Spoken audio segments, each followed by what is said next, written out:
Muy buenas tardes para todos. Es un gusto tenerlos en esta sesión del seminario. Pues me presento, mi nombre es Lady Montero y los acompañaré el día de hoy. Y vamos a hacer una presentación. Hoy en nuestro seminario nos acompaña el doctor en Psicología Social de la Universidad Autónoma de Barcelona, el doctor Pablo Hoyos González. Él es actualmente profesor de medio tiempo en el Departamento de Sociología de la Universidad Autónoma Metropolitana de Iztapalapa. Asimismo, el doctor Pablo es investigador nacional del nivel 1 del Sistema Nacional de Investigadores. Actualmente trabaja en 3 líneas de investigación sobre subjetivación en espacios de encierro, métodos cualitativos y dispositivos de campo. Además, sobre una línea en sociología del arte y estetización de la vida cotidiana. El doctor Hoyos ha coordinado junto a Maya Aguiluz y Cintia Ortega una de las publicaciones denominadas Penalidad Femenina, otra sobre corpografías desde las artes y una sobre comparecen los cuerpos, materias y fronteras. Entonces, en este caso, damos la bienvenida al doctor Pablo Hoyos González a este seminario y además me acompañará en este espacio para moderar y para hacer un proceso de coordinación a este escenario que hoy nos convoca el doctor César Solano. Él es doctor en Filosofía y Ciencias de la Lengua y en este momento es el director de la carrera en Pedagogía de las Artes y las Humanidades de la Universidad de Cuenca en Ecuador. Entonces es un gusto saludarte, César. Buenas tardes, buenas noches en otros países. Y un gusto para ti y para Pablo. Muy buenas tardes, Lady. Muy buenas tardes, Martín, Pablo, y con todos y todas quienes se están conectando en este taller que hoy vamos a tener, que nos acompaña Pablo Hoyos como expositor. En este caso me toca a mí un poco poner las reglas del juego con las cuales vamos a trabajar en esta tarde. Si van surgiendo algunas preguntas, pueden irlas dejando en el chat para que posteriormente, luego de la exposición, Pablo pueda ir respondiendo a esto. También, antes de abrir un diálogo con el público, Lady y mi persona haremos un pequeño resumen sobre la propuesta de Pablo y enseguida procederemos a lo que son preguntas y un diálogo con el público presente. Bien, entonces damos paso a doctor Pablo Hoyos, quien nos va a dar esta importante conferencia. Muchas gracias. Pablo. Hola, ¿qué tal? Muy buenas tardes a todas, a todos, a todes. En esta tarde que me toca a mí pues platicar un poco lo que vengo desarrollando en un proyecto postdoctoral auspiciado por el doctor Martín Plasencia y por la Universidad Autónoma de Chiapas. El proyecto lleva por nombre Estéticas de las Memorias Bioculturales y básicamente pues voy a hacer una pequeña aproximación como al proyecto, los antecedentes del proyecto y luego pues contaros un poco la justificación y el andamiaje teórico y metodológico y para luego pues poneros un ejemplo de lo que estoy haciendo. Básicamente el proyecto radica en 3 pequeñas poblaciones que están justamente muy próximas a unas reservas de la biosfera en el estado de Chiapas, en México. Estas 3 poblaciones son Plan de Ayala, Palmarcito y El Vergel. 2 de ellas, El Vergel y Plan de Ayala, están en la Sierra Madre Oriental y Palmarcito está en la costa. El proyecto se integra en un proyecto macro que el doctor Martín, junto con otros compañeros, básicamente como que construyen hace alrededor de 3 años y llevan trabajando en campo ese mismo tiempo. Es un proyecto justamente que versa sobre memorias bioculturales y al cual yo me integro un poco como compañero o aliado metodológico, porque básicamente yo vengo como desarrollando metodologías o inventando métodos de investigación social encabalgando la ciencia social con las artes. básicamente eso, yo llego a campo hace como 3 años y, bueno, el proyecto se circunscribe en una cabecera municipal que se llama Pijijiapan, de que recibe su nombre por un pájaro, que es el piji.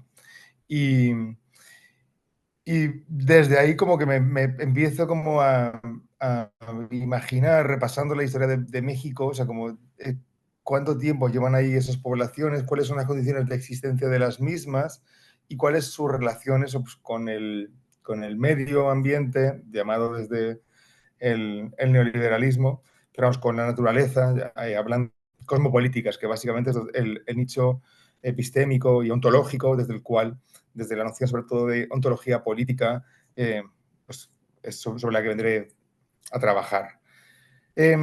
Básicamente, mi intención, después de haber pasado por varias estancias diversas en el estado de Chiapas, trabajando generalmente como en el medio rural, mi intención es como ahondar, como pues ya hicieron anteriormente, ¿no? O sea, gente como fundamental, como Arturo Escobar o como Marisol de la Cadena, ¿no? O sea, cuál es la relación de esas poblaciones con la naturaleza, ¿no? Sin entender, bueno, o mejor dicho, entendiendo cómo esta relación con la naturaleza como una construcción social, y que ahora voy a ahondar un poco, a hacer una pequeña descripción de la postura epistemológica del construccionismo, y también no solo, o sea, no solo desde un construccionismo a la europea, sino de un construccionismo politizado a la latinoamericana, justamente basado en los desarrollos teóricos de Arturo Escobar. Básicamente, para comenzar, ¿no? Para el construccionismo social, la ciencia social es retórica.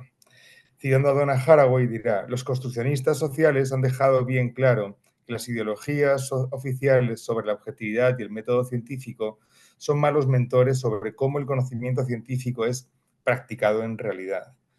Porque justamente como nos dice Passeron, el gran padre de la metodología cualitativa francesa, dice, el construccionismo es una posición epistémica que pretende ubicar el locus epistemológico de la investigación social en un lugar distinto al del espacio argumentativo del razonamiento experimental. Para el construccionismo, citando a Coulon, dice, la realidad no es un dato preexistente, sino una construcción histórica construida a través de juegos de lenguaje y materializaciones, como objetos, tecnologías, técnicas, arquitectura, etc. ¿Y qué acontece en la relación entre agentes humanos y no humanos? La realidad no solo sería una construcción, es decir, algo ya hecho, sino algo que en sí misma está en constante construcción en la vida cotidiana. En este sentido, el cotidiano es lo más inmediato y lo local en nuestras vidas, en el aquí de nuestro cuerpo y el ahora de nuestro presente, tal y como señalaron hace ya 40 y pico años Berger y Luhmann.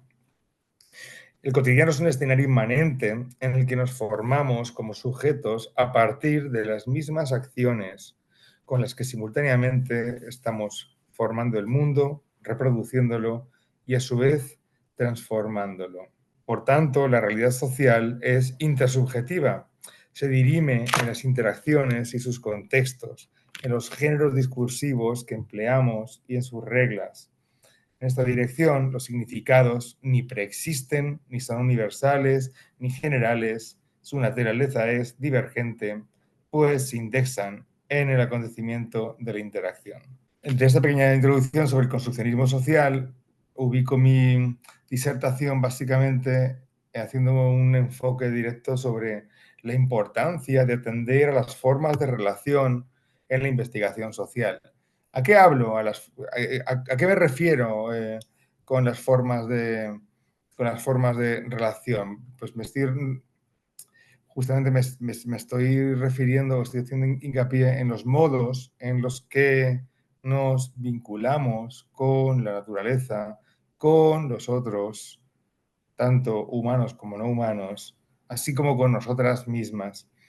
Esto es fundamental porque, como señalará la teoría del actor Red, y bueno, y después Donna Haraway, o simultáneamente Donna Haraway, justamente Estas formas de relación lo que construyen es el acceso, los modos de acceso a la realidad.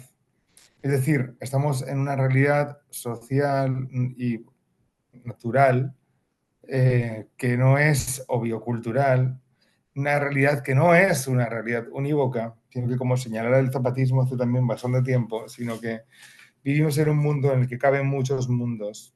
Esto lo dijo el zapatismo irónicamente porque pareciera que solo existe un mundo en el que vivir y el cual adecuarse a ciertas formas de relacionarnos, en este caso, con el sistema de producción hegemónico, que es el capitalismo, y la filosofía política, y su filosofía política, que es el neoliberalismo.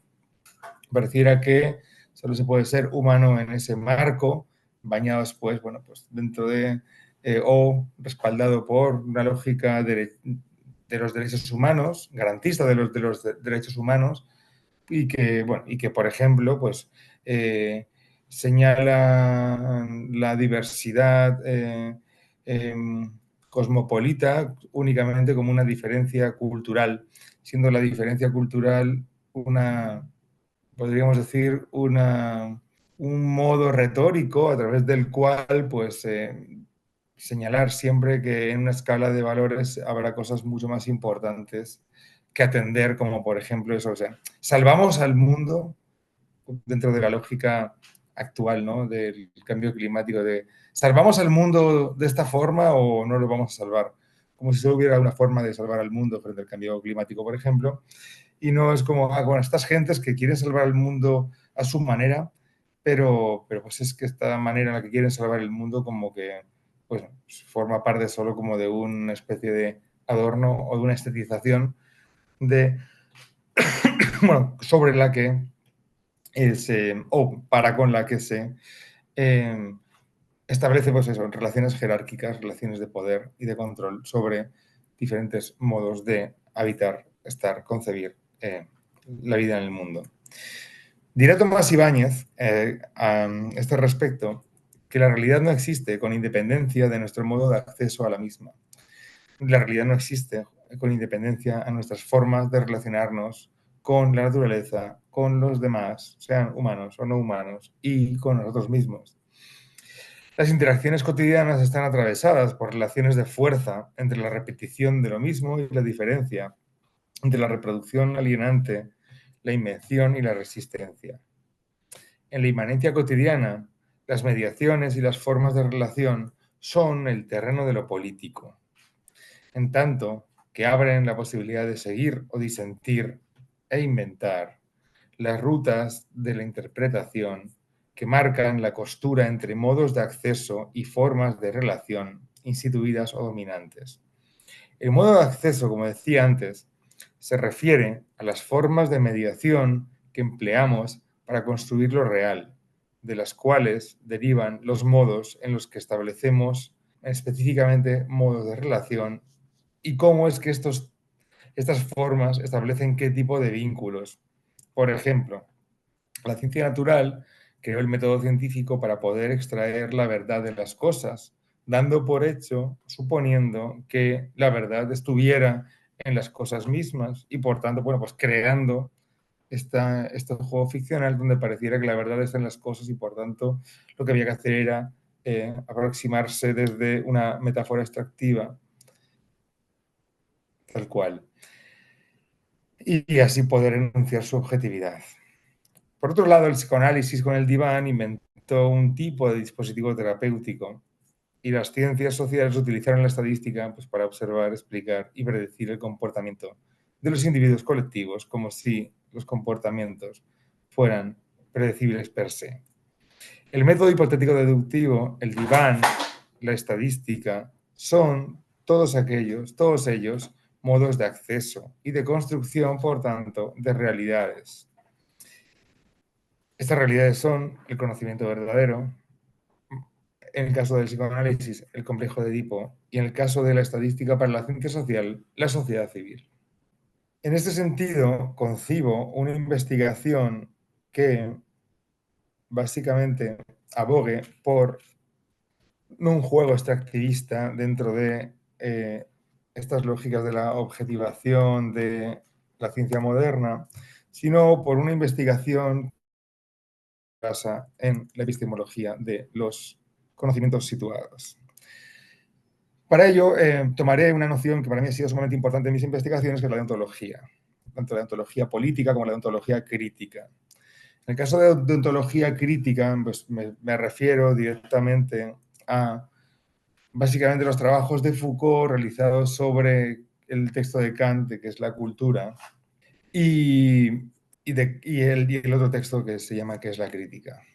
Básicamente Michel Foucault, que es uno también de mis autores predilectos y que pareciera como que puede estar luego lejos como de proyectos como este sobre estéticas bioculturales en comunidades rurales en México, lo que señala es lo siguiente, ¿no? O sea, uno, pues estamos en una realidad que es construida, por tanto, las materializaciones que nos rodean, las obras que nos rodean, tanto como las actitudes a través de las cuales solemos o estamos invitados o interpelados a conducir nuestras conductas, es decir, a relacionarnos con los demás, con el mundo y con nosotros mismos, pues no es que estén ahí por los tiempos de los tiempos, sino que corresponden y se insertan dentro de un cronos y de un topoi, es decir, de un tiempo y de un lugar, lo que llamaría Kant de la actitud de una época. ¿Esto qué quiere? O sea, ¿esto qué implica? Pues implica básicamente la ontología crítica es pues, básicamente el estudio del presente, es decir, el estudio de las formas de vida del presente, el estudio de las condiciones, de cuáles son las condiciones de las que se han suscitado o que hemos ido como construyendo, qué infraestructuras psíquicas, qué infraestructuras semiótico-materiales hemos ido construyendo para que ciertas formas de vida hoy sean, a la Judith Butler, más importantes que otras. En este caso, dentro de la metáfora extractivista del capitalismo, pues queda patente, ¿no? Que es más importante hoy, o sea, si jugáramos, si hiciéramos un juego de niños, ¿no? Hoy es más importante tener dinero a no tenerlo, pues es más importante tener dinero que tener dignidad, por ejemplo, ¿no?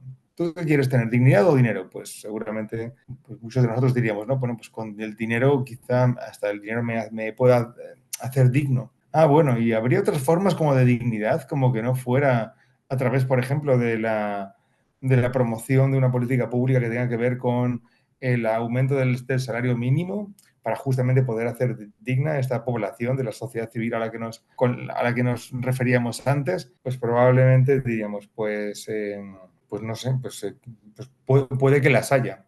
Pero bueno, estas formas quizá pasan por un dominio, o más por un dominio de lo simbólico. El dinero, justamente, absoluto protagonista de nuestra vida psíquica, tanto en cuanto que, bueno, o sea, agarremos cualquier libro de autoayuda que encontremos por el camino, nos va a explicar cómo hacer de nuestra vida algo más productivo, cómo hacer de nuestro tiempo de vida un tiempo de ganancia y no un tiempo de pérdida, y cómo, bueno, hasta el antiguo tiempo libre, entre comillas, que era el tiempo de ocio, que antes había una distribución más o menos como dicotomizada entre un tiempo libre y un tiempo de ocupación, y ahora, sin embargo, nuestro tiempo libre se ha convertido en un tiempo de ocupación. Cuento todo esto porque un poco la ontología crítica lo que viene justamente es a señalar, por ejemplo, ¿no? Pues entonces, ¿cuál es el rol actual de la escuela en la formación de ciudadanos y en la formación de trabajadoras y trabajadores? Pues vemos que el rol de las escuelas está cambiando y está transformándose, como el trabajo ha venido a transformarse también, ¿no? Antes había gente que no... Bueno, antes no nos podíamos imaginar, por ejemplo, que íbamos a poder vivir de actividades que tuvieran que ver con el ocio. Por ejemplo, hace 20 años nuestros familiares, si nos veían jugando videojuegos, nos decían, para de jugar ya, porque estás demasiado entretenido en el entretenimiento. Sin embargo, ahora pues vemos que hay mucha gente que se está dedicando a trabajar jugando o a jugar trabajando, que es lo mismo, ¿no? Y entonces ahí ha habido una especie como de elongación, de fenómeno de flexibilización o de plasticidad social a través del cual ciertos conceptos, ciertas descripciones, ciertas categorizaciones no ajustan para esta época, el cronotopoi, para esta época actual. por supuesto, tenemos que hacer una breve parada, ¿no? O una breve inserción en la digitalización de la sociedad, sobre todo después de la pandemia por post-COVID-19, ¿no?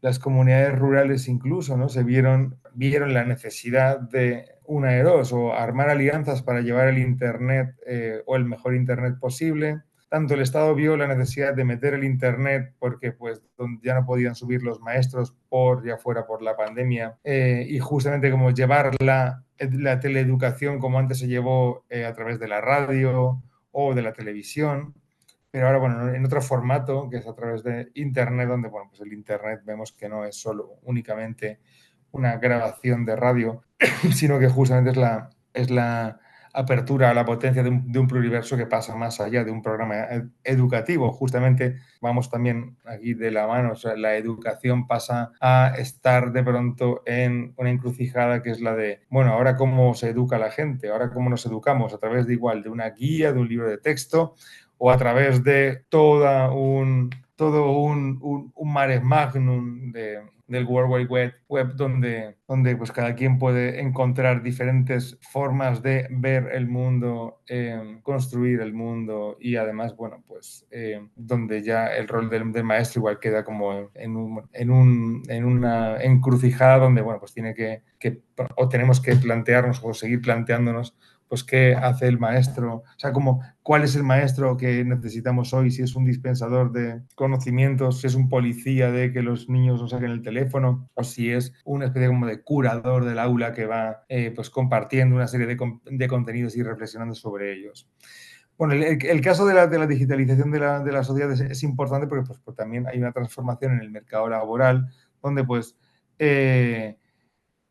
los mercados los mercados han ido empujando a que los antiguos trabajos manuales, bueno, se transformen también, ¿no? Pues porque han llegado una serie de máquinas que hacen los trabajos que hacíamos antes, tanto en cuanto como que pues, también una serie de trabajos se han quedado obsoletos, y esto pues llega también a las comunidades rurales como una especie como ya no de brecha tecnológica, sino de un abismo tecnológico, y de un abismo también entre sus conocimientos prácticos y sus formas de relacionarse con el medio, y los conocimientos y las formas de relacionarse con esta nueva urbanidad digital, o como lo llamaría Rosana Reguillo, justamente las implicaciones de la ampliación de lo real a través de lo digital, y que por tanto, bueno, pues tengamos que hablar hoy, a día de hoy, justamente de sociedades digitales, ya no, o decir sociedad, pero sabiendo que estamos hablando de una sociedad digital. En nuestro caso ahora, pues es también más que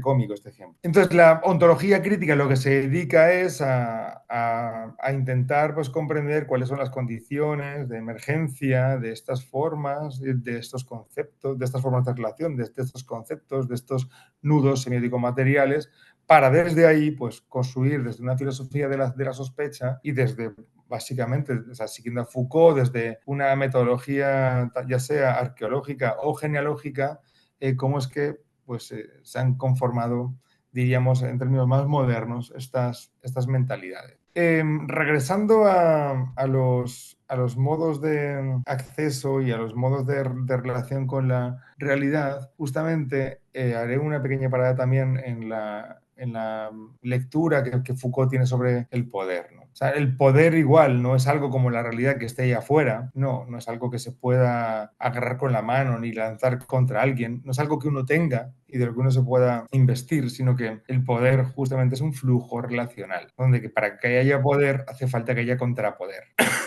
¿Eso qué quiere decir? Que justamente las formas en las que es decir, que el poder es un modo de relación. Entonces, hay formas de relación a través de las cuales nos podemos vincular con el poder que pueden jugar a ser inservibles, es decir, que pueden jugar a no seguirle el juego al poder, en tanto que una fuerza que empuja relaciones de dominación, o que potencialmente quiere construir dominación, frente justamente un flujo del poder que se pudiera parecer más como a la diferencia entre ir por una autopista a caminar por el campo, o buscando dónde poner el pie entre las piedras, entre las raíces, entre los animales y entre las briznas de hierba.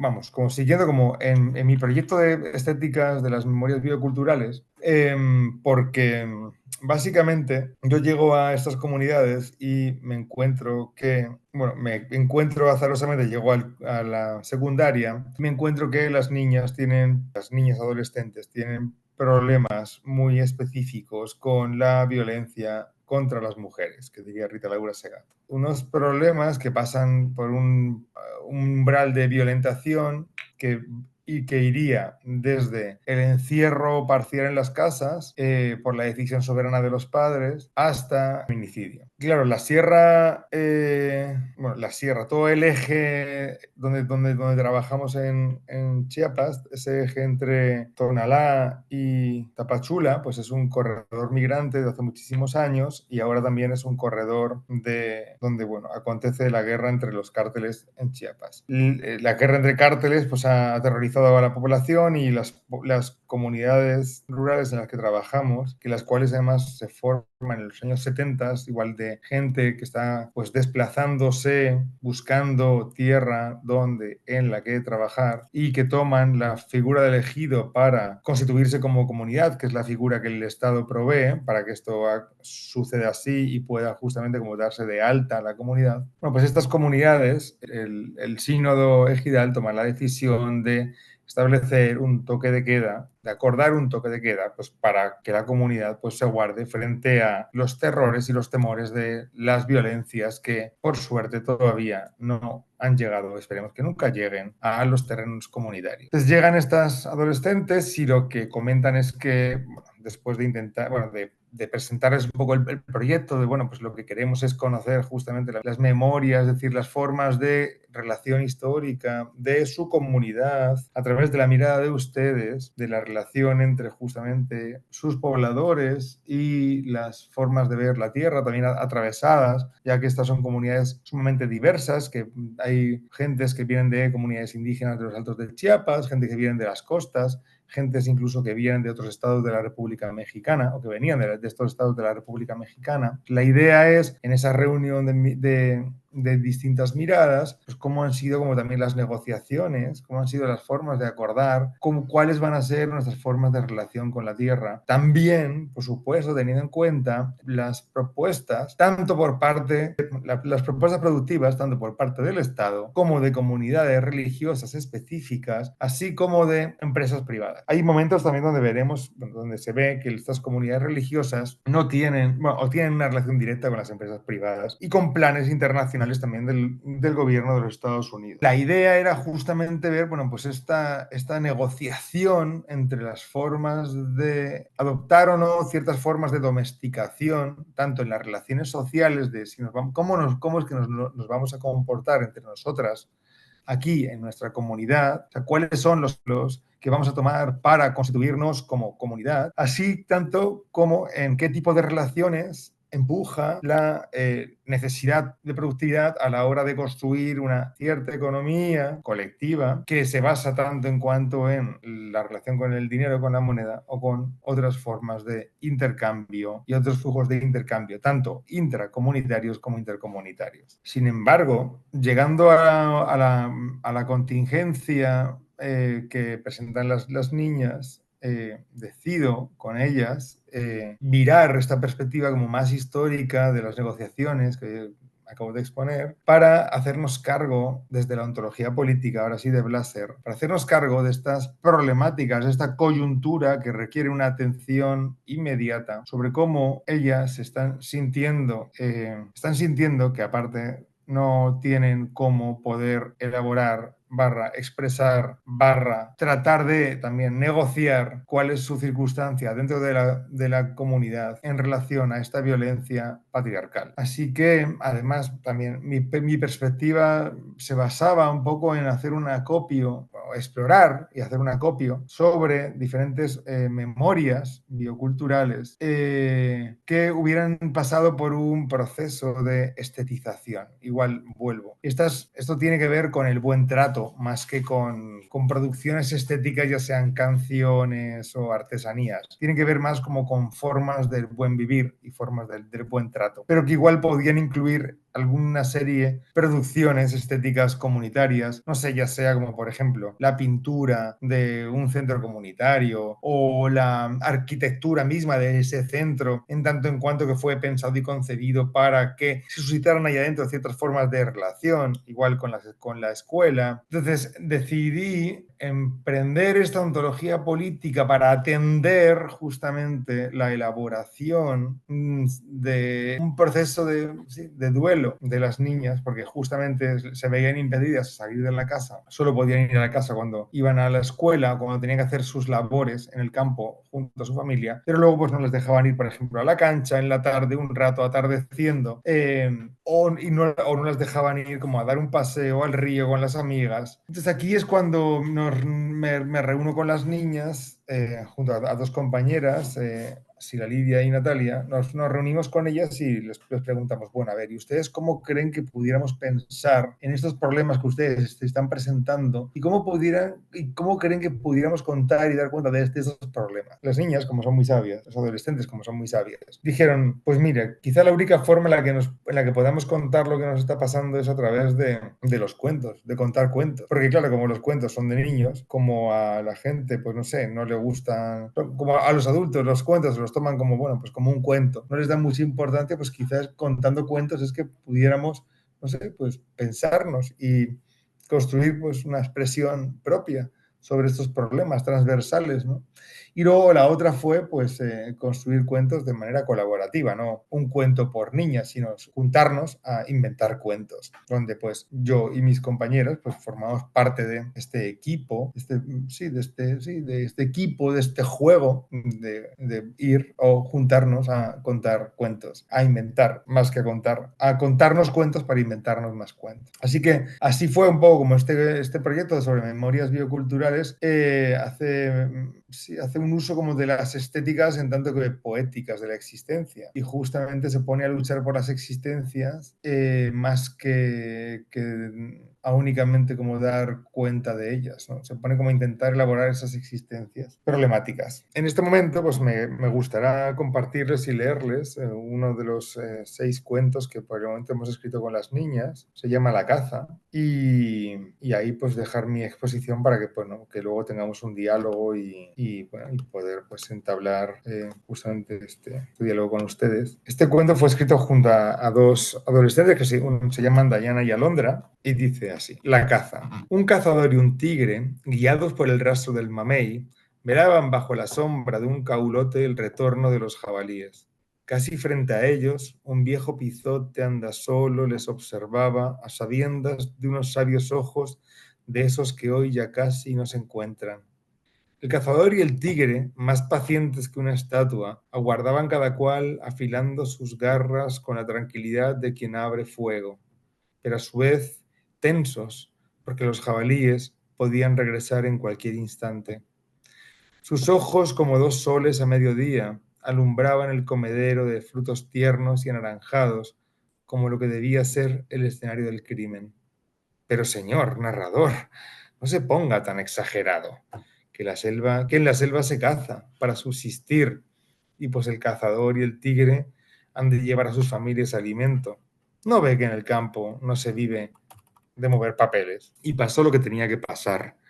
Aquello para lo que habían estado esperando, hablando tan bajito, que nada de lo que se dijeron ninguno de los dos alcanzó a entender.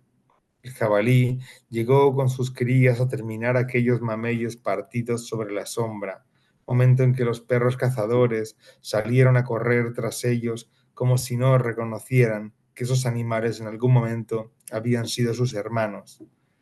Los perros, como hombres a 4 patas, corrieron rapidísimo abriendo el hocico más que el más feroz de los lobos feroces, y hasta terminar en un santiamén con cada una de las crías. La mamá o el papá, porque ni siquiera tuvieron la curiosidad de preguntar, quedó acorralada entre la desatada rabia de los perros, las espinas de unos arbustos y una piedra igual de grande que una locomotora. El tigre y el cazador se iban acercando lentos, como si con ellos no fuera la cosa, como si estuvieran dando un hermoso paseo dominical por el campo, cuando uno de ambos, desenfundando el machete, lo alzó vertical, apuntando al peludo cuello salvaje. Y en el preciso momento en el que el metal rozó la sangre, aquella cosa se convirtió en una cucha que comenzó a volar sin saber cómo se hacía aquello, aprendiendo lentamente el gusto de apoyar en el aire sus alas, aleteando entre los cielos reverdecidos con su pelaje. La cucha se hizo cucherío, llegando por miles hasta las secas ramas de un chico zapote.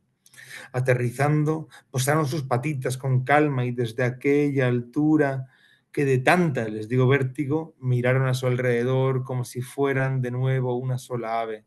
A lo lejos, alcanzando a ver un bosque de árboles sin sombra, un bosque de árboles que de transparentes no pudo sino sospechar que aquello solo podía ser obra de la tala.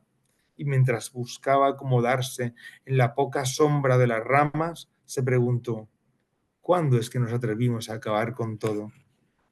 Mientras las chicharras cantan como si quisieran ensordecer el crujir de las hachas sobre los pocos árboles que aún no se habían vuelto transparentes.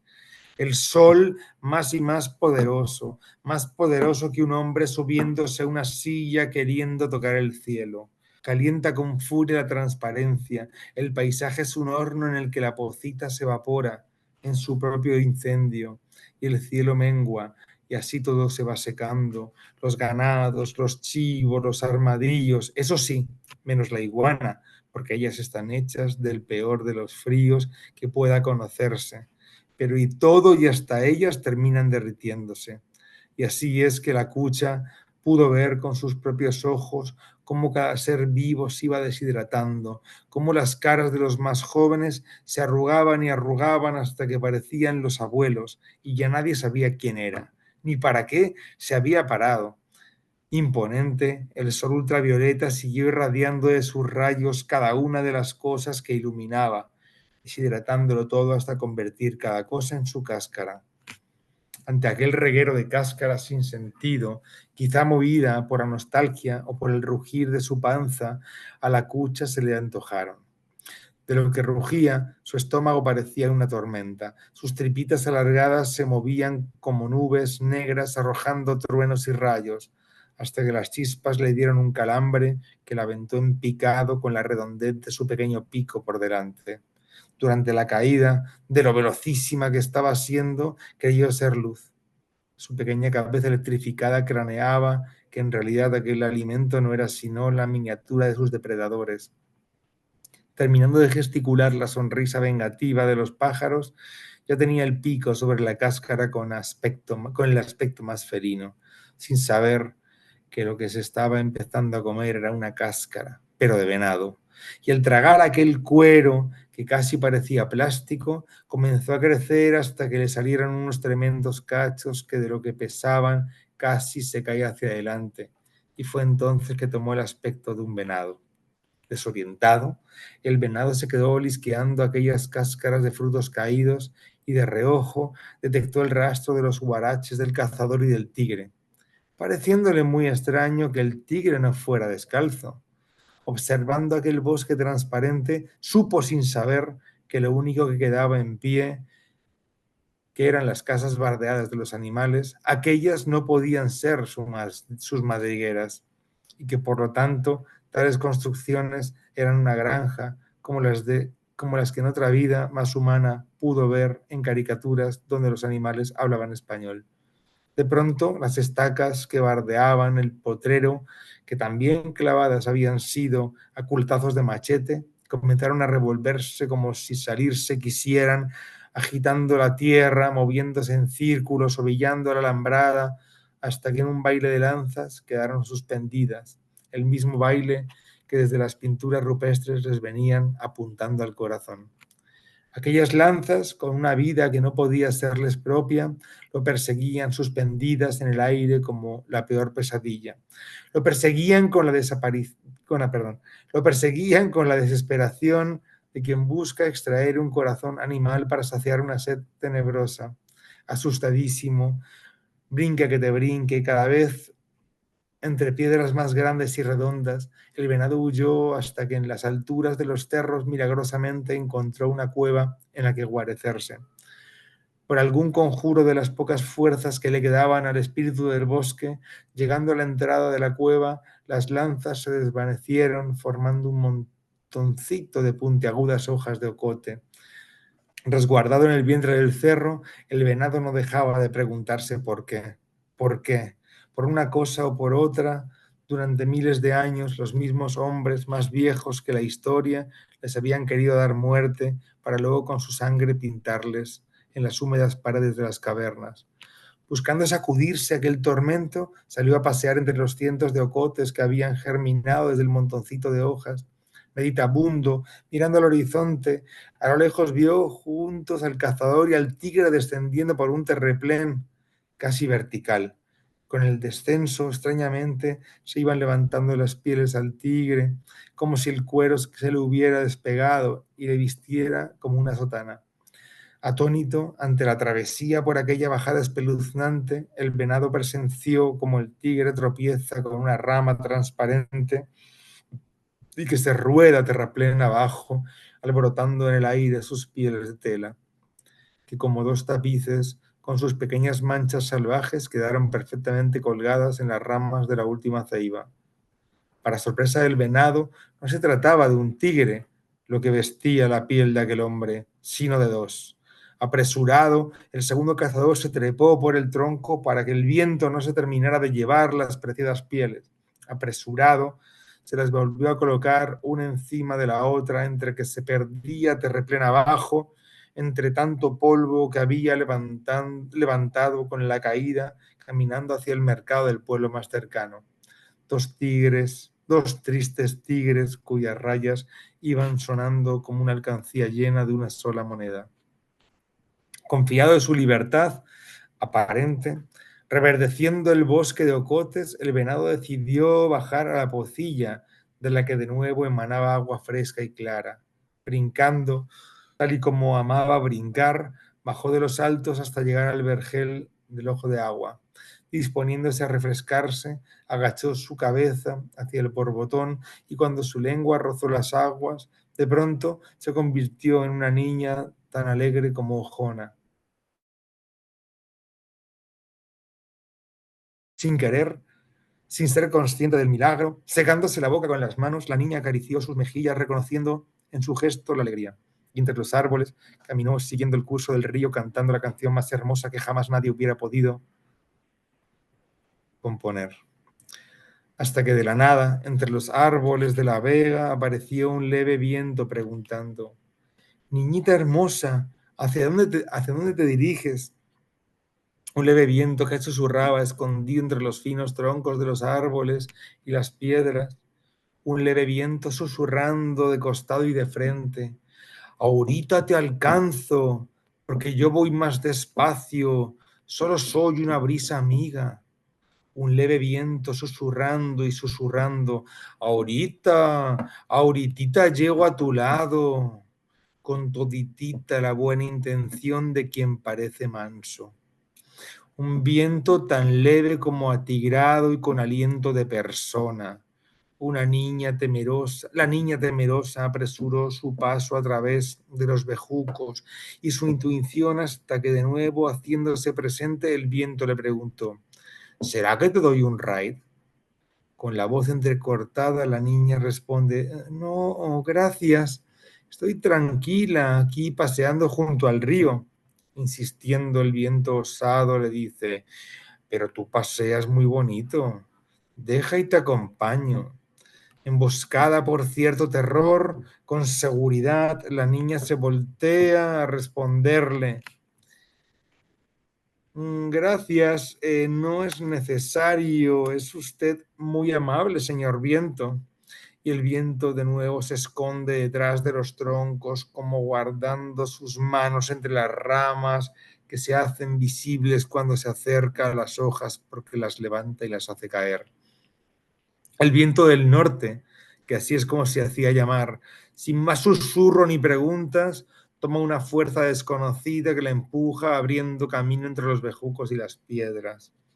Pareciera que la quisiera cazar, pero ¿cómo? Si solo es una niña alegre, que canta tan bonito como la belleza verde del bosque, pero ¿cómo? Si solo es una niña que es la poca esperanza de nosotras, pero el soplo del viento es tan poderoso como las fuerzas más infames y traicioneras, tan poderoso que no deja que salga el alarido que en lugar del canto ha tomado toda su boca, porque este viento sabe todo, no quiere que nadie la pueda escuchar. Soplando cada vez con más fuerza, el viento traía a la niña cabeza abajo por los aires, hasta que toda despeinada consiguió agarrarse al de la flor más pequeña y luminosa que apenas brillaba como una luciérnaga en aquella revuelta oscuridad, y del contacto de sus suaves manos con los pétalos azules florecieron miles de amigas que con su coraje espantaron al viento para siempre. Y colorín colorado, este cuento se ha acabado. Si quieren es el momento de pasar a los comentarios, las preguntas, etc. Pablo, muchas gracias.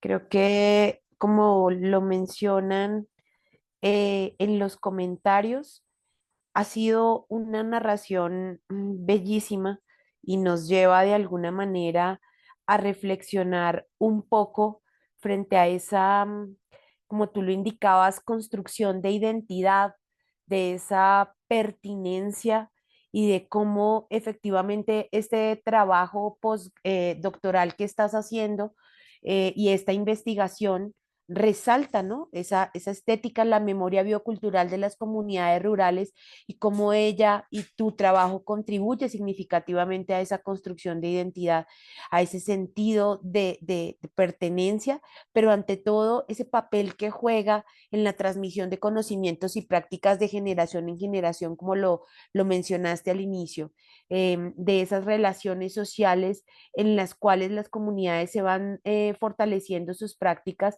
y además de ello, cómo fomentan la cooperación un poco, la cohesión y en esto, como lo decías, pues crean una serie de oportunidades para la interacción social y para la colaboración, pero además de ello comparten otras que promueven un poco esa resistencia y esa adaptación cultural, como lo decías, ¿no? La globalización, el cambio climático, los mismos procesos de migración, cómo las comunidades rurales de alguna manera están entonces utilizando estas expresiones estéticas como también como una herramienta de resistencia. Creo que es parte de estas conclusiones que he podido retomar de esta conversación que hemos tenido en este momento, en este espacio, y de las cuales pues se enriquece, ¿no? Esta comprensión de la interacción entre lo que desarrolla tu proyecto, que es la estética, el macro proyecto, como lo indicaste, que es la memoria biocultural, pero ante todo las relaciones sociales en estas comunidades rurales. No sé si tienes algo por mencionar, César, si recogiste algunas otras impresiones. Buenas tardes nuevamente. Sí, en realidad estaba justamente pensando sobre esto que Pablo nos ha dicho, ¿no? Esta metodología con la que él ha estado trabajando, en la cual hace esta unión entre las ciencias sociales y las artes. Y claro, desde ahí, sobre todo, pensar en estas condiciones de vida, esta cotidianidad, que es, en cierta manera, la que construye la realidad. Bueno, estoy hablando un poco desde la cuestión teórica, incluso que nos ha propuesto Pablo, ¿no? Este constructivismo social, basado en la obra de Arturo Escobar, en la cual la realidad es esta construcción social, pero sobre todo esta construcción social de la vida cotidiana, ¿no? Muy importante, como ya ha señalado incluso Lady, cómo estas comunidades con las que ha trabajado Pablo van mostrando en su cotidianidad, sobre todo en estas construcciones estéticas, estas construcciones artísticas, cómo prácticamente representan problemas que van enfrentándose las comunidades y cómo incluso también podrían ser una suerte de alternativas a toda esta cuestión del neoliberalismo, de lo cual siempre ha estado enfatizando Pablo en su discurso, ¿no? Creo que eso sería un poco el aporte que podría dar y pasaríamos directamente ya a las preguntas que el público está haciendo y algunos comentarios. Vamos a leer una pregunta que hace justamente María José Alanis Castro. Dice, yo quisiera saber si puedes contarnos más o menos cuál fue el proceso de creación con las infancias. Pues miren, básicamente yo tomo una metodología con la cual vengo trabajando desde hace muchísimo tiempo, que también tiene todo que ver con los conocimientos situados, que son las narrativas. Básicamente yo vengo trabajando narrativas en lugar de escribir historias de vida a través de entrevistas, sino que hago justamente una coproducción, historias de vida, tanto con gente de la calle, con gente que está sobre todo en situaciones vulnerables urbanas. Y de ahí, básicamente, o sea, nunca había hecho este juego de confabulación, ¿no? Porque lo que hicimos fue confabular.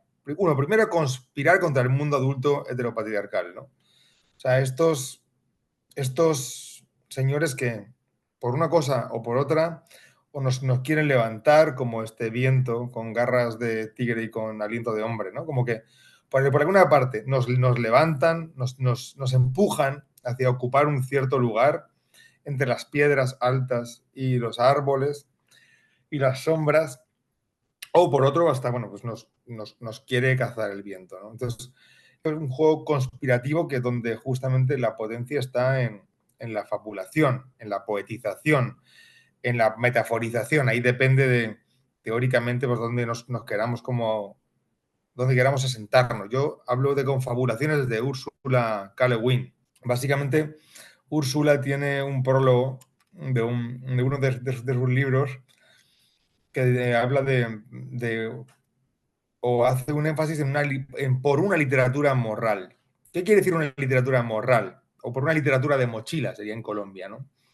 Pues básicamente cambiar la literatura de los héroes, justamente que construida en un tiempo lineal y progresivo, por una literatura de los cosechadores de avena, ¿no? Cambiar la literatura de la caza, del cazador heroico, por la del cosechador o de la cosechadora.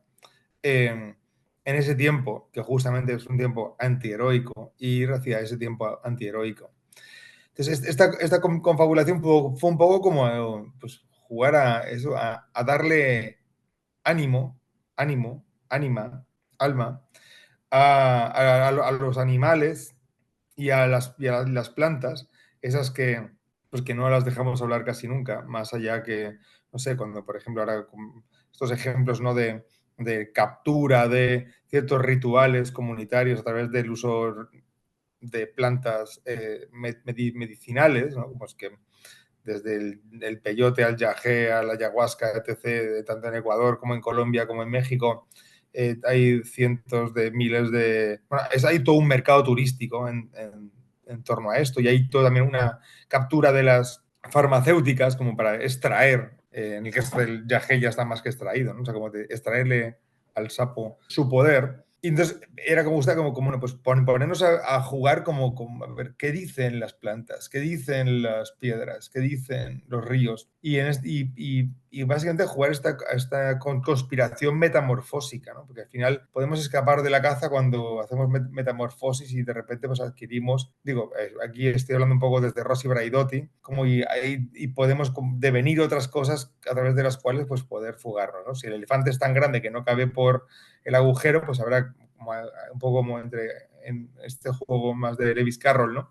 Habrá que transformarse en una Alicia más pequeña o en otra cosa en este caso, mejor que en una niña más pequeña en otra cosa, para poder eso, pues uno, ponernos a resguardo, dos, poder elaborar estos duelos donde aparte o sea, hay una voluntad patriarcal de enmudecer estos acontecimientos que es muy heavy metal, ¿no? O sea, como que vamos, que pasa porque esto no se habla, esto se olvida y las niñas no lo pueden olvidar. Entonces, ¿cómo trabajamos? Desde un juego conspirativo, creativo.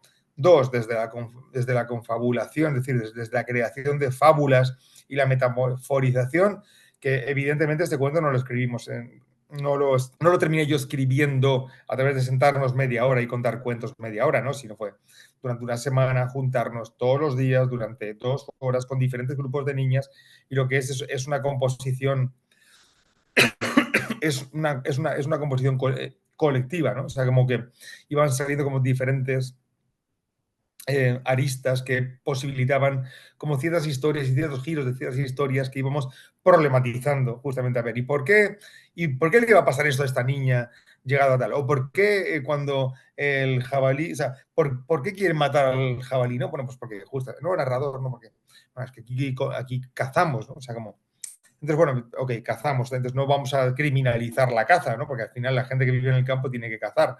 Pero bueno, vamos a entender qué es lo que está pasando cuando cazamos demasiado, qué es lo que está pasando cuando de repente pues cortamos demasiada madera porque ya no tenemos ni para cazar y vender, ni para, bueno, o porque básicamente lo que hacemos es dejar el bosque transparente porque después de que hay 2 plagas y 2 huracanes nos quedamos sin cosechas y tenemos que introducir el ganado, porque aparte el Estado con un fondo entre comillas, nos regala las vacas con créditos, o sea, no hay ningún regalo por ningún lado, y acabamos como talándolo todo porque pues tenemos que sobrevivir, ¿no? Hay otro cuento que es sobre las vacas, de hecho sobre esta relación de cuando van a ordeñar, que no es ordeñar, que es ir justamente, que es ir a convivir con las vacas, es un poco es ir como a vaquear, es ir a devenir vaca. Entonces básicamente es una producción colectiva, como de un semillero, como de imágenes, de metáforas, de fábulas posibles, potenciales, que en un proceso de capeado vamos construyendo colectivamente, donde yo soy un agente creador también. Yo no soy, justamente paso por este investigador que diría Judith Butler, perdón, Donna Haraway, soy un testigo modesto. Mi juego es saber dónde me tengo que ubicar, ya estando más manchado que una mancha, ¿no? Esta investigación manchada que viene, bueno, pues desde Anzaldúa, Chela Sandoval, etcétera. Y que digo que tampoco creo que nos tenga que dar pena pues practicar en la actualidad, ni que tengamos que pedir disculpas ni nada por el estilo. Entonces, luego ya más o menos como cuando yo voy como, o se van alicatando, o vamos alicatando y vamos comentando, porque todo se va comentando, vamos repreguntando, yo acabo por materializar, por asentar eso que hemos estado confabulando juntas, y luego se lo leo, como esto, ¿no? Y luego ellas me dicen, ah, pues sí, ah, no, pues no. Ah, pues no lo veo. Ah, pues suena maravilloso. Esto es nuestro, suena maravilloso. Pues sí, suena maravilloso. Y así es como lo construimos. Muchas gracias, Pablo. Vamos a revisar otras preguntas que se han realizado. En este caso, desde Iguala, Guerrero, Sara Reyes Herrera nos pregunta lo siguiente.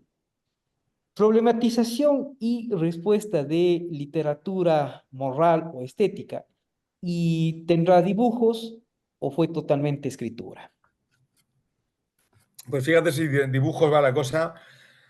Este año la idea es aunar 9 cuentos, justamente meter en el morral las semillas suficientes como para desde ahí constelar 9 cuentos. Y esos 9 cuentos el año siguiente, y el proyecto dura 2 años, la idea es hacer 9 animaciones, una por cuento. Así que igual tenemos que ver, bueno, pues ellas cómo se imaginan que vamos a construir estas animaciones, cuál va a ser su grado de participación. Todo eso hay que hablarlo, negociarlo.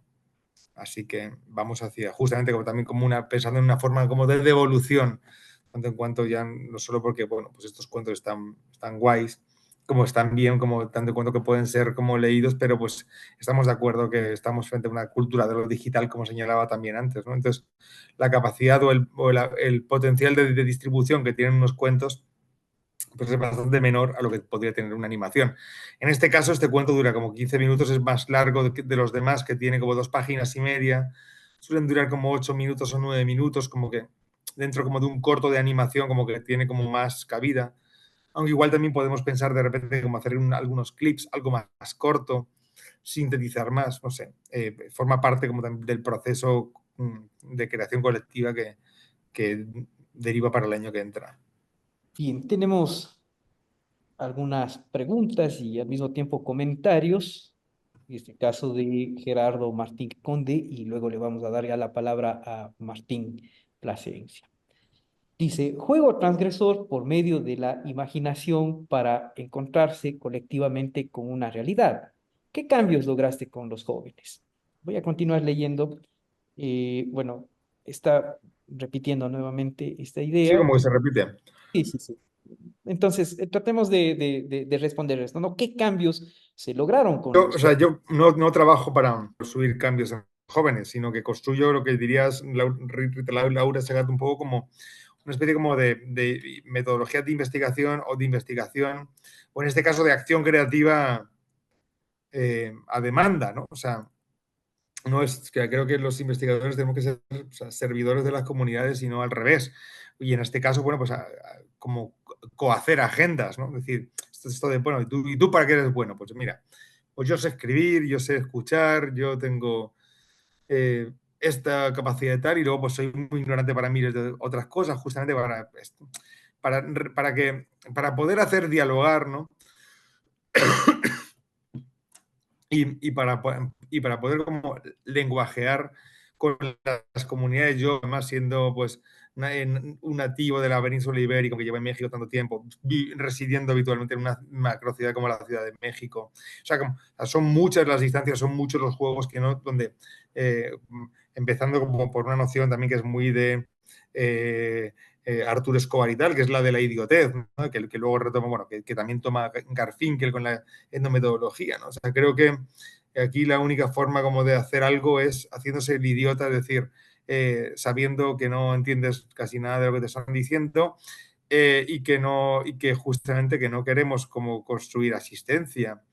Yo no soy no quiero ser asistencialista, ¿no? No quiero que esto les sirva como, o lo hago porque soy bueno y les sirve. No, sino porque, o sea, ellas quieren hacer esto, o sea, es como, y si nos juntamos y hablamos de esto y lo contamos como cuentos, o sea, no es una idea mía, no es mía, la idea no es mía. Bien, demos paso entonces a Martín Plasencia que está levantando la mano. Hola, bueno, me llaman de tu trabajo, Pablo, pues bueno, estamos en diálogo continuo, ¿no? Pero hoy en la exposición creo que podría venirnos bien, al menos a mí personalmente tengo esa inquietud, de que nos hablaras de esto de las expresiones artesanales y folclóricas, pero no ligadas a lo que normalmente se atribuye a esto, ¿no? Que son producciones artísticas, de plástica, de bordados, de música, de tal, sino que tú dijiste que tiene que ver más con estética de las relaciones, ¿no? Estética era que nos hablaras más de eso, me llamó mucho la atención. Pues bueno, básicamente como para poner dos ejemplos como complementarios a través de Foucault, nos puede servir mucho una noción que él construye al final de su carrera, que es la parresía. Básicamente la parresía se basa en el arte de decir la verdad para con el otro. Pensemos en cuál es nuestra relación con los demás, generalmente, en nuestra vida cotidiana. Es una relación ultra domesticada que se basa básicamente en la confesión, en decir una verdad que está adentro de nosotros mismos, o un saber que debería estar adentro de nosotros mismos, como en el caso de la escuela sucede con el examen constantemente. ¿Qué nos pregunta el maestro? Algo que deberíamos saber, algo que deberíamos haber aprendido, algo que fehacientemente deberíamos habernos encargado de haber incorporado. Claro, esto es una relación de dominación más que evidente. Al final, tú al maestro tienes que decirle lo que el maestro espera que le digas, porque si no, repruebas, porque si no, no pasas de curso, porque si no, pues eres eso, un idiota, pero en malos términos. La parresía justamente va por un juego de escucha que desgozna la confesión. O sea, no hay nada que esté dentro de mí que pueda, sí, como que yo tenga que declarar para ver si tú, que al final un poco como es este juego de el confesor es el que acaba completando, rellenando lo que yo digo, si eso suena como tiene que sonar o no. Y es el que le da la interpretación a lo que yo digo, ¿no? Entonces, la parresía propone pues, la forma de suspender estas interpretaciones donde se sospecha de que alguien ha de saber más o menos en relación a justamente una infraestructura jerárquica y habla justamente de una relación que se basa de un juego de relaciones cuyo horizonte es un decir veraz que tiene que ver con básicamente una ética que es que es una praxis cotidiana que tiene que ver en no en hacer el bien o en hacer el mal, sino de intentar hacer lo mejor por nosotros y intentar hacer lo mejor por ti. Ese es como el entronque donde yo hablo, o sea, que básicamente desde la parresía pues llegamos a el marco teórico sobre el buen vivir y que los zapatistas han desarrollado ampliamente, y digo, entre otros autores también, Stengers con la cosmopolítica y compañía, Latour, hablan de o sea, al final es lo mismo, ¿no? Es una forma sostenible de cómo hacemos un mundo sostenible, ¿no? Que es lo que está de moda hoy. ¿Por qué? ¿Sostenible para qué? Para la producción capitalista, cuando el capitalismo es insostenible. Al final, bueno, por ahí va el rollo. Gracias. Vamos a continuar con una pregunta de Yajaira. Dice, ¿cómo ha impactado o de qué forma ha influido este proceso metodológico que han llevado las niñas con las situaciones de violencia que viven? Pues esa violencia es una delicada línea donde vuelvo, donde yo como un investigador a demanda lo único que hago es acompañarlas, es intentar también pues, cuidarlas, donde o sea, estos cuentos pues, no son públicos. Eh, bueno, voy a ir muy próximamente a hablar con ellas para ver, bueno, pues cómo ellas se imaginan que podemos sacarlos a la luz, ¿no? Digo, pues me imagino que en un pequeño libro como para empezar, pero como esta distribución de los cuentos, cómo ellas se imaginan si vamos a hacer un evento donde estén los adultos o no.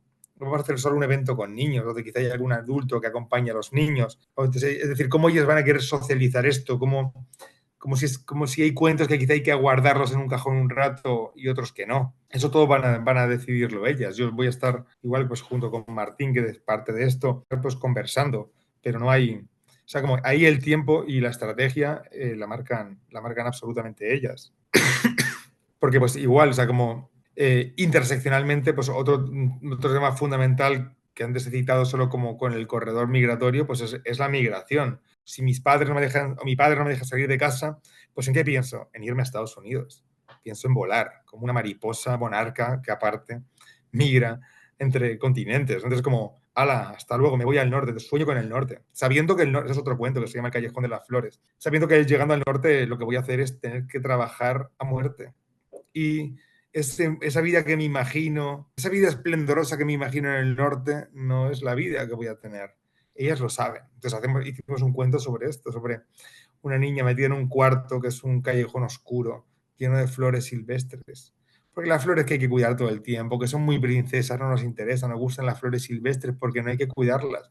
Más ellas te hablan, te dicen, hola, aquí estoy, ya llegué, regresé, lo que fuera. Y estas flores en la noche se convierten en mariposas. Y estas mariposas, eso, hablan del norte y te cuentan cómo es la vida allá en Estados Unidos. Y dicen, uy, ten cuidado cuando vayas para allá, porque una prima me contó que pensó que iba a ganar mucho dinero, pero no. Duerme muy poco y come muy mal y extraña harto México. Entonces, pues interseccionalmente, como pues vamos tratando pues, temas que son sus temas de actualidad de ellas. Y vamos justamente haciendo fábulas que lo que hacen también es como problematizar, no solo contar cuentos naifs, sino justamente como las fábulas antiguas, pues eso, como donde pasan cosas, donde no es solo una descripción, donde pasan cosas que tienen que ver con un mínimo dejo como de intuición, de saber algo a través de una intuición, y en este caso, como somos muchas confabulando, somos varias confabulando, pues es como que es un saber que es más saber, porque es un saber colectivo. Muchas gracias, Pablo. Quizá hay alguna otra pregunta, algún otro comentario que se tenga en cuenta, por favor, para que Pablo pueda desarrollarlo. Sí, César, mira que en el chat manifiesta que Gerardo Martín dice, hacerte el idiota les permite a los jóvenes que sean creativos y lo logras. Dice que él quisiera tener un diálogo mucho más frecuente con Pablo, pero que tiene ahí algunos problemas técnicos y menciona también que acompañar es realmente el papel de un maestro y que conversando definitivamente o conversar definitivamente es una palabra. No sé, Pablo, si tengas algún comentario para Gerardo. Martín, yo tengo una reflexión frente a lo último que mencionaba Pablo y yo creo y yo creo que es básicamente como también un ejercicio de empoderamiento, ¿no? Es como en ese proceso de validación y de comprensión que hacen, lo que experimentan las niñas y desde las cuales pues ellas, como lo indica Pablo, contrarrestan un poco ese sentimiento que esos sentimientos que las acompañan con sus vidas completamente reales y de cómo articulan no sé, complejidad de sus emociones y de sus experiencias de una manera, como lo dice Pablo, más allá de lo metafórico, más allá del simbolismo, más allá de esos mecanismos de defensa o de esa distancia emocional que a veces uno quiere tener cuando atraviesa por esas situaciones o esas experiencias traumáticas como las que nos contaba Pablo al inicio. Él decía que hace parte también un poco de este trabajo en el cual tú estás allí involucrado, Martín, y yo creo que de alguna manera este trabajo que nos está presentando hoy Pablo a partir de los cuentos, a partir de las historias, a partir de cada uno de esos personajes que tiene de alguna manera una representación en una forma de expresión y de una razón que está allí, también lo hace ser un poco Martín. Yo creería que hasta terapéutico, yo creería que hablar de esos procesos o de esas vivencias como lo está expresando Pablo a partir de esos personajes, crean de alguna manera en estas niñas una proyección y también les está generando, como decía inicialmente, un tema de escape, pero también un tema de resiliencia y de encontrar un poco cómo superar a través de un proceso creativo esta forma, ¿no? De comunicar lo que les ha pasado y así como dice Gerardo, como de alguna manera Pablo a través de su acompañamiento durante los tiempos que menciona, una semana, 2 horas diarias, de escucharlas, de tal vez de transmitirles, pues ha generado de alguna manera que se den estos resultados que en realidad pues son dignos de la metodología, como lo menciona, pero también de esa resistencia y de esa resiliencia de las comunidades rurales, como lo había mencionado antes. Acá también Gerardo menciona, Pablo, que cómo te has sentido con todo este proceso y que cómo tus emociones o cómo esa emoción da cuenta efectivamente y que te motiva, o sea, mucho más desde lo personal que desde lo académico. A ver, no son mis alumnos ni mis alumnas. O sea, no es un trabajo mío como docente. Es un trabajo, eso, es una contingencia investigativa donde pues, surge como la posibilidad de atender la necesidad de afrontar, elaborar y resistirse a algo tan jodido y tan terriblemente cotidiano como la violencia heteropatriarcal. Entonces, uno, como para quitarme también de este lugar de ser el evaluador o el confesor o el examinador, no me siento de ninguna manera frente a lo que ellas hagan. O sea, me siento parte de lo que ellas hacen.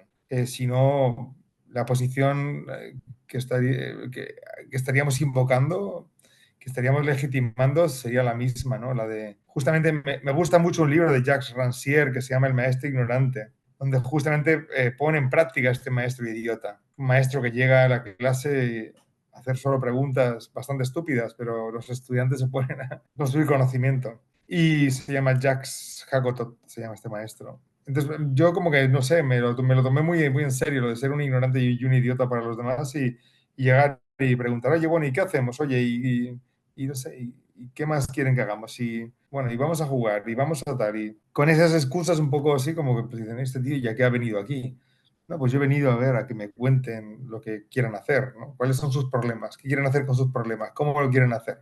Ah, bueno, y yo soy bueno para esto. Entonces ahí hacemos eso, alianzas, hacemos agendas y yo me entusiasmo pues igual que ellas o más. O sea, es un entusiasmo que tiene más que ver con la resistencia, que tiene más que ver con la creación, que con ningún tipo de orgullo o sí, que yo pueda sentir por haber fagocitado nada. Muchas gracias. Hay un comentario más de Martín y posterior a ello, si dentro de los comentarios del chat o alguno de nuestros asistentes no tiene ninguna otra precisión o alguna otra pregunta para Pablo, Entonces, iniciaríamos el proceso de cierre de esta sesión del seminario que nos corresponde el día de hoy.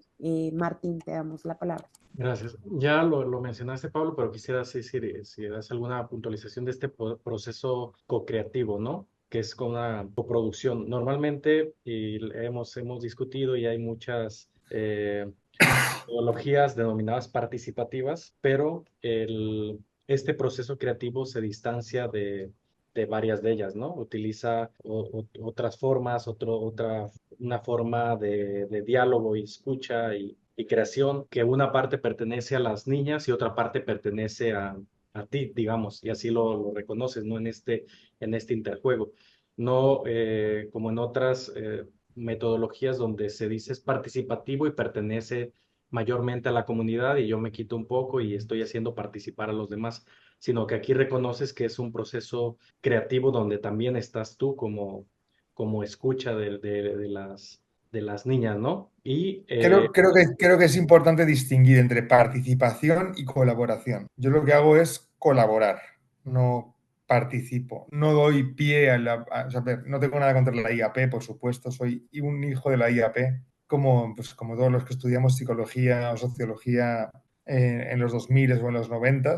Pero pues a ver, la psicología social de la intervención participativa tenía un fin básico que era el de construir conciencia. El fin último en cualquier texto de Falsborda, de Martín Baró o de Maritza Montero es construir conciencia colectiva para luchar contra el capital. Es decir, también es una teoría manchada, también es una perspectiva manchada. Entonces, ¿qué pasó con la participación? Que llegamos a los años 80 en Gran Bretaña con un presidente laborista, se llama Tony Blair, y empezó justamente a articular desde una perspectiva neoliberal una nueva noción de ciudadanía como participación, ser ciudadano como participante de algo. Y justamente aquí las artes tuvieron una labor muy importante, porque pues lo primero que se hizo fue, bueno, pues participar de actividades culturales en un centro de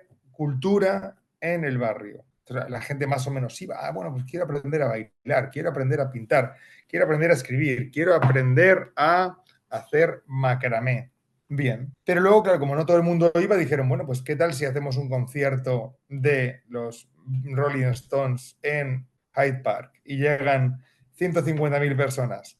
Claro, todo el mundo fue a participar de algo que propuso el gobierno y dijeron, claro, sales a la calle, participas, es que estás metido en la política. Digo, esto es más que y en toda América, bueno, el Rock al Parque gratis que acaba de haber en la Plaza Simón Bolívar, o en el Zócalo de México, que hay cada N tiempo conciertos que subvenciona el Estado para que la gente salga de casa a hacer cosas a través de la cultura, es decir, a salir de casa a consumir cultura, ya sea música, teatro, plástica, etc. Entonces, este concepto de participar ya se deslinda del de la IAP. En este caso es crear conciencia de que pertenecer, ser ciudadano, tiene que ver con ir a lugares, hacer cosas concretas que básicamente se basan en el consumo o en la producción. Hoy con las redes sociales y los teléfonos, más que obvio, vas a tal, te tomas una foto, te estás produciendo a través del ocio, el ocio artístico, estás produciendo y estás monetizando ese ocio. Lo que yo hago es colaborar, es decir, me baso en unos métodos de investigación que vienen desde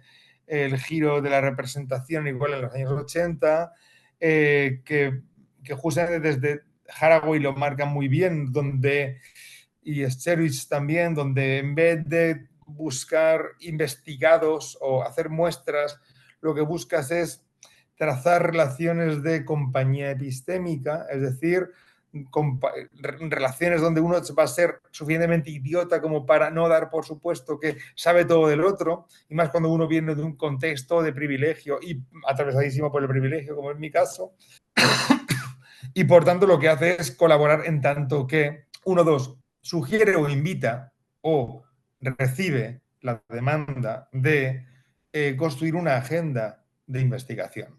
Es decir, oye, mira, tenemos el problema, tú que sabemos que haces esto, ¿podrías ayudarnos a hacer tal?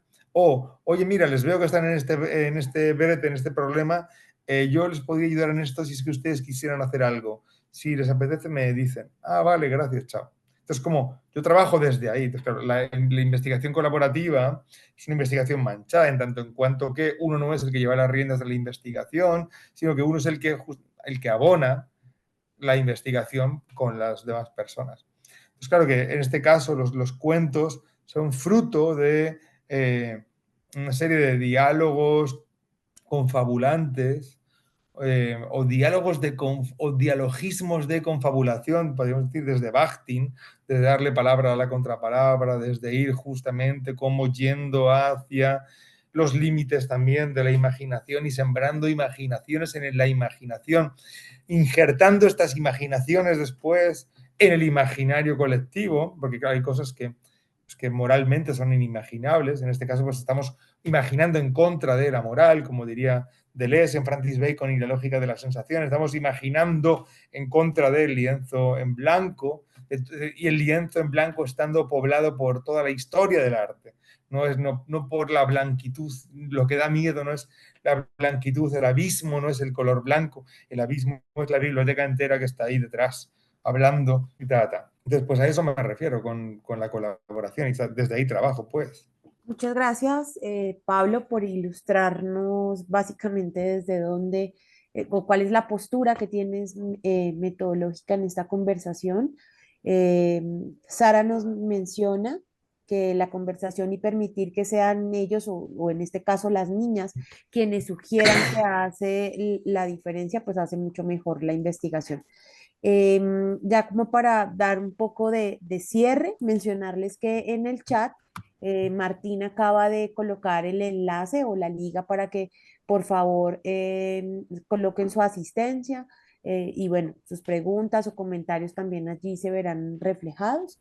Y bueno, nada, Pablo, agradecerte mucho por esta exposición. Un mensajito más arriba decía que estaba muy encantado con tu sencillez, con la honestidad y como con esa manera de mencionar y de expresarte y de exponer, que le parecía genial. Aquí Verónica Trujillo nos dice que muchas gracias por tu contribución, que recuperas de alguna manera una de las prácticas sustanciales de los tejidos sociales y que le gustaría saber cuál es tu opinión al respecto sobre el quehacer de la dimensión espiritual de los pueblos indígenas en relación a estas estéticas de memorias bioculturales y cómo proponer tales acercamientos a unas comunidades tan distantes y tan ajenas a los grupos originarios. Tal vez si lo puedas de pronto responder muy brevemente o si Verónica nos quiere dejar su correo o algún dato para que ya después podamos entablar una conversación un poco más amplia al respecto, pues estaría súper bien.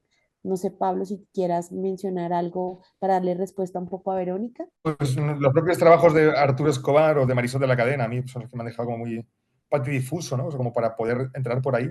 En mi caso, pues es una comunidad rural que se crea en los años 70. Es un conjunto de comunidades rurales creadas en el mismo tiempo, y fueron justamente en ese momento, por la Alianza por el Progreso, pues injertados en comunidades cristianas, pues para justamente desalojar todo lo que hubiera de místico en ellos, ¿no? Y meter la idea de la religión como un eje moral para la convivencia. Así que eso es lo que puedo decir. Perfecto, Pablo, muchas gracias. Bueno, César, te cedo la palabra de cierre, no sin antes agradecer a cada uno de nuestros asistentes. Aquí también se encuentra el enlace donde pueden encontrar, luego enviaremos el enlace donde puedan encontrar la grabación una vez que ya esté con el proceso de edición. Y bueno, agradecerles de verdad a todos y cada uno de ustedes en las diferentes latitudes en las que se encuentren. Desde Colombia, agradecerte muchísimo, Pablo, por esta exposición, por el trabajo efectivamente que nos acabas de presentar y bueno, bienvenido a también a este país, por supuesto que muy de la mano del trabajo que has hecho con Martín, quien es un gran colaborador y que es un gran referente también para nosotros. Entonces, muchas gracias a ti, Pablo, gracias a ti, Martín, de nuevo por volvernos a invitar a tenernos en cuenta a los asistentes. Y César, ahí te cedo la palabra para que puedas despedir este magnífico espacio del día de hoy. Muchas gracias, Lady. Excelente exposición, Pablo. Nuevamente felicitándote por tan lúcida exposición y que nos ha dejado con ganas de hacer estas estéticas de la biocultura, ¿no? Por recordarles que para el 9 de julio se tendrá el seminario Interaccionales Humanos, Fauna Silvestres en la Reserva de la Biosfera El Triunfo, Chiapas, que estará a cargo de Natalia Montserrat Castillo Huitrón, todos invitados a continuar con este seminario de biocultura. Agradecerte, Martín, por la invitación que nos ha hecho y muchas gracias a todos por la presencia en esta tarde y noche que ha sido muy fructífera para nuestros estudios. Muchas gracias, que se encuentren muy bien. Gracias, un abrazo.